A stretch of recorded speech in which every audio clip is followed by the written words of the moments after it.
Muyideen àti pásítọ̀ Àgbàlá Gabriel ti wá dojú ẹ̀ ṣe látàná àbíjẹ ìta tọ́nà yẹn kú ti já sórí ayélujára ló ti di gbàgbós lóríṣiríṣi tí kálukú ti ń jọ̀jọ̀ ọ̀rọ̀ yẹn bó ṣe rí ní ọkàn títí wọn tó sì ń sọ oríṣiríṣi káàkiri.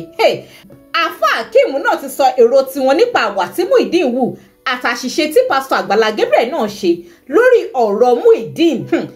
Àmọ́ ṣé èèyàn mọ̀ wípé ọ̀pọ̀ ló ń sọ pé Muyideen ní skankan lórí pé kò mọ̀ tí ń ṣe ọ̀pọ̀ sọ pé ara ẹ̀ ò dá pé dáadáa kó fẹ́ ní sáíkó bákanbákan. Ẹ̀yin èèyàn Muyideen wùwà kan lásìkò tí Dr. Oriyomi Hamzat mú lọ sọ́dọ̀ Pastor Gabriel fún reconciliation. Muyideen ṣe nǹkan kan nígbà tí wọ́n fẹ́ gbé ìwé ilé Muyideen lé Muyideen lọ́wọ́ tí Dr. Oriyomi Hamzat mú pen tí wọ́n fẹ́ fún ìyàwó Muyideen pé kí ìyàwó ẹ̀ kó bá sign sí inú ìwé ilé. Muyideen wùwà kan ní moment yẹn tó jẹ́ kí ominú wa máa kọ èmi gan wípé ṣé lóòótọ́ ni pé Muyideen ò mọ nǹkan tí ń ṣe ṣé lóòótọ́ ni ká sọ wípé Muyideen ní skankan lórí àbí kò rí bẹ́ẹ̀. Lákọ̀ọ́kọ́ ná ẹ̀yin èèyàn ẹ bá mi wo fídíò ìkẹyìn náà wá máa bá mi fi ìdáhùn ti yín nípa wípé ṣé Muyideen mọ tó ń ṣe àbí kò mọ tó ń ṣe lóòótọ́ ẹ bá mi wò.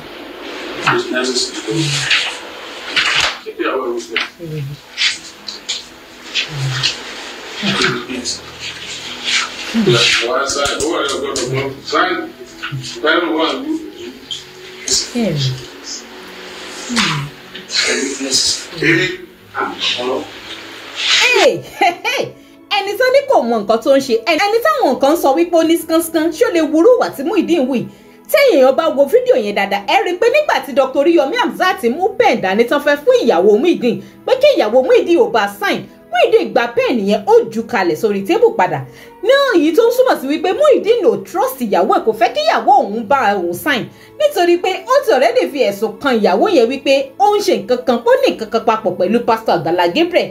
Ó túmọ̀ sí pé Muyideen ṣì ń dúró lórí wípé ọ̀rọ̀ tóun sọ láàárọ̀ lákòókò nínú fídíò tó ṣe ní Bódìjà yẹn ó ń dúró lórí wípé òótọ́ ni kò trust ìyàwó yẹn kò fẹ́ kó bóun sign. Ṣẹ́ni torí ẹ̀ ò wá pé ṣẹ́ni tí ò mọ̀ nǹkan tó ń ṣe ṣẹ́ni tí ò dá pé lè wúrú wà yẹn ẹ máa bá mi fi dáhùn tí yín sí kọ́mẹ̀ntì. Kí wá ní opinion tí Àfáà Akeem sọ lórí ìwà tí Muyideen wù yìí kí láṣìṣe tí wọ́n sọ wípé pásítọ̀ Àgbàlá Gabriel náà ṣe lórí ọ̀rọ̀ yìí tó fi dàbí ìgbà wípé ọ̀rọ̀ yẹn fẹ́ máa di ẹbí ọ̀rọ̀ yẹn fẹ́ máa ta bá àwọn náà díẹ̀díẹ̀. Ẹ̀yin èèyàn ọ̀rọ̀ máa pọ̀ nínú ìwé kọ́bọ̀.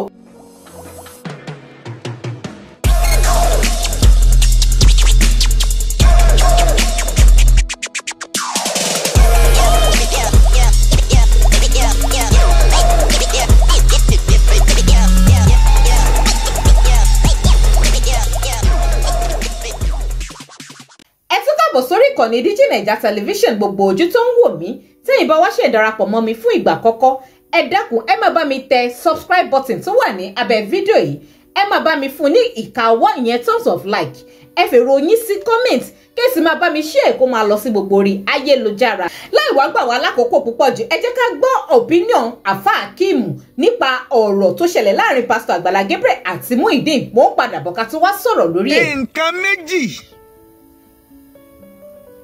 ló lè fa ìgbésẹ̀ tí Muyideen gbé yẹn. Kí ni nǹkan àkọ́kọ́? Ó ní pé nínú kó jẹ́ pé ogun ingrate kéèyàn jẹ́ aláìmoore kó máa da Muyideen láàmú. Ogun ká mọ̀ láṣeyọrí ká padà fibi sú ẹni tó bá ṣe wá lóore. Ó lè jẹ́ ogun ibi tí mo ń lọ nìyẹn. Ogun kéèyàn ya láìmoore wọ́n kọ́ ni o náà lọ gbà o náà ló rò bẹ́ẹ̀. Ogun kéèyàn ya láìmoore sí ẹni tó ṣoore fún wa nínú kó máa dà láàmú tàbí ogun ká má débi àṣeyọrí ẹni. Ọlọ́run má fi jẹ ẹnì kọ̀ọ̀kan wa. Ẹni tí bá ń jà bí ọ̀rọ̀ rẹ̀ ṣe máa yọrí sí nìyẹn o. Ẹni tí irú ogun yẹn bá ń jà ibi tí ọ̀rọ̀ wọn máa ń yọrí sí nìyẹn. Ẹlẹ́ẹ̀kejì ó ní kó jẹ́ pé Muyideen gangan fúnra rẹ̀ ó wà psychological disorder, mentally disorder. Ọ̀nà méjì tí mo fẹ́ ká wá ẹni tí ń ṣe Muyideen sí nìyẹn. Torí pé tá a bá wá sọ pé Muyideen wà psychologically disorder, mentally disorder.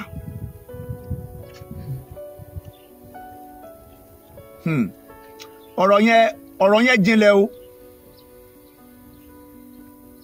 Ṣé ẹ̀kọ̀ọ̀kan ní máa ṣe Muyideen ni àbí gbogbo ìgbà? Torí Muyideen tẹ́ ń wò yẹn ó ní làákàyè o. Muyideen tẹ́ ń wò yẹn ọpọlọ rẹ̀ pé o, ó ní làákàyè, ọmọ tí ń ṣe o. Nígbà tí wọ́n fẹ́ gbé ìwé ilé, tí wọ́n fẹ́ hand over ìwé ilé rẹ̀ fún, tí wọ́n ní kí Muyideen ó sign, wọ́n ní kí ìyàwó rẹ̀ ó sign. Ẹni tó bá wà psychologically disorder kò ní hùwà tí Muyideen hù ńbẹ̀ yẹn o. Ẹ mọ̀ tí Muyideen ṣe ni ó gba pen lọ́wọ́ Alhaji Oríyọmí, ó ní kíyàwó òun kó má sign. Ṣé ẹ rí pórí rẹ̀ pé ó gba pen lọ́wọ́ Alhaji Oríyọmí torí pé ojú tí mo kọ́kọ́ fi wo ọ̀rọ̀ Muyideen tẹ́lẹ̀ ni pé ó ṣeéṣe kó jẹ́ pé Muyideen ní spiritual problem àbí psychological disorder, mentally disorder. Ojú tèmi fi wo Muyideen tẹ́lẹ̀ nìyẹn. Ṣùgbọ́n nígbà tí ọ̀rọ̀ yẹn ń lọ, tí wọ́n ní kí Muyideen ó sign, Àgbàlá Gabriel jókòó, Oríyọmí jókòó, ìyàwó Muyideen àti Muyideen dúró. Muyideen sign tán, wọ́n ní ta ló máa bí ẹ witness Muyideen. Ìyàwó Muyideen fẹ́ gba pen, Muyideen já pen gbà lọ́wọ́ ìyàwó rẹ̀, ó ní kí ìyàwó wọn má sign. Ibẹ̀ ni mo ti rí pé orí máa yìí pé ọmọ tí ń sọ, ọmọ tí ń ṣe. Ṣùgbọ́n bó ṣe wá ọmọ tí ń sọ òun, tọ́mọ tí ń ṣe òun, ṣá wá lè sọ pé ó ní mentally disorder mọ́. Lẹ́ni tó mọ̀ pé obìnrin yẹn ó ti fi allegation kan obìnrin yẹn against Àgbàlá Gabriel. Ó fi allegation kan obìnrin yẹn against Àgbàlá Gabriel. Ó believe pé obìnrin yẹn ti gbàbọ̀dé fóun. Ó yarí, ó ní kó má sign. Ẹni tó rí rẹ̀ ọ̀bá pé kò ní í ṣe ń tó ṣe yẹn. Ẹni tó bá wà psychological disorder kò ní í ṣe ń tó ṣe yẹn. Ẹni tó bá jẹ́ pé ó wà mentally derailed kò ní í ṣe ń tó ṣe yẹn, bàbá. N tó fi mú tó mọ̀ pé ìyàwó òun ó dàpọ̀ ọmọbìnrin ti gbà bọ̀dì fún mi. Tọ́já pẹ́ǹgbà tí ó gbà kí ọmọbìnrin yẹn sign gẹ́gẹ́ bí witness. Nǹkan méjì ló rò tí ó fi gbà kó sign. Ó believe pé tọ́mọ yẹn bá sign, tọ́mọbìnrin yẹn bá sign, ó ṣeéṣe kó jẹ́ pé ọmọbìnrin yẹn ni ó máa ní ilé yẹn, ló máa padà gba ilé yẹn mọ́ lọ́wọ́. Ó ṣeéṣe kó jẹ́ pé òun náà máa padà gbé fáìlì dọ́kúmẹ̀ntì ilé yẹn lé lọ́wọ́. Pé torí pé kò má bàa fi ilé yẹn ta bàbá Àjẹ̀bú. Tán bá dẹ̀ ti gbé lé obìnrin yẹn lọ́wọ́, ó mọ̀ pé òun ò ní nǹkan kan ṣe nínú ilé yẹn mọ́. Nínú tí mo rò pé ó rò.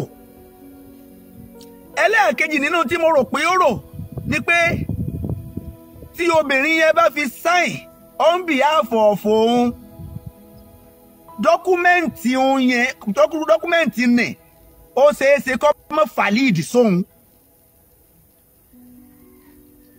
Bọ́rọ̀ bí aspect mentally disorder.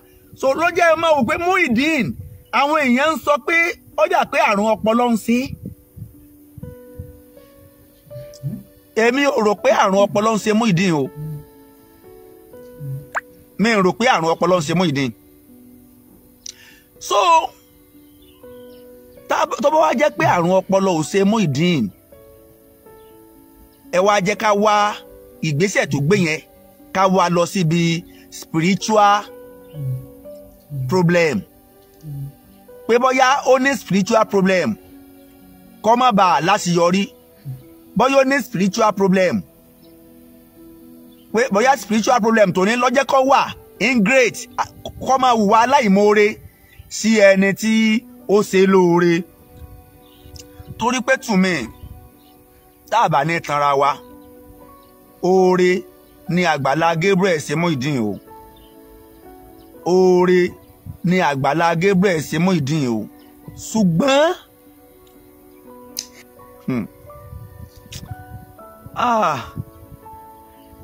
ẹni tó bá wà ní street ó ṣòro ó ṣe lóore o ẹni tẹ́ ẹ bá pick láti street wàláhì tẹ́ ẹ bá lẹ́ fẹ́ tún lé ayé wọn rọ èèyàn padà máa jẹ̀bi ni. I'm not here to condemn Àgbàlá Gabriel. I'm not here to condemn Àgbàlá Gabriel. He is a man of God. Ó ń ṣiṣẹ́ tí Olúwa gbélé lọ́wọ́. Ó ń ṣiṣẹ́ tá a rán. Iṣẹ́ tá a rán èmi lèmi ń ṣe yìí. Iṣẹ́ tá a rán mi ni mò ń jẹ́ yìí. Iṣẹ́ tí Ọlọ́run ọba gbélé Àgbàlá Gabriel lọ́wọ́ ló náà ń jẹ́ yẹn. Mi ń wá bí láti wá condemn Àgbàlá Gabriel o. Beating him ìyẹn nìkan